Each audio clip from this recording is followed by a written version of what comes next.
ग्रामीण कदर हज़रात जदों क़यामत दा दिन आवेगा, अग दी इबादत करन वाले आउणगे।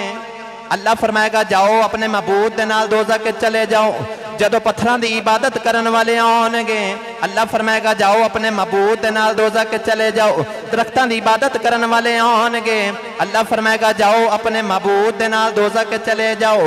अग दी इबादत करन वाले आउणगे, बुत्तां दी इबादत करन वाले आउणगे, अल्लाह फरमाएगा जाओ अपने महबूब दे नाल दोज़ख के चले जाओ। पर जिस वक्त नमाजी आउणगे, अल्लाह फरमाएगा जाओ जन्नत च चले जाओ। उस वक्त नमाजी अर्ज करेंगे या अल्लाह दरख्तां दी इबादत करन वाले अपने महबूब दे नाल गए ने, पत्थरां दी इबादत करन वाले अपने महबूब दे नाल गए ने, दरख्तां दी इबादत करन वाले अपने महबूब दे नाल, अग दी इबादत करन वाले अपने महबूब दे नाल गए ने।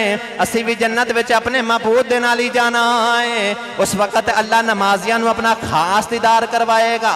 नाले अल्लाह फरमाएगा नमाजियों अगे अन डिठियां सजदे करदे सो, अज वेख वेख के सजदे करो।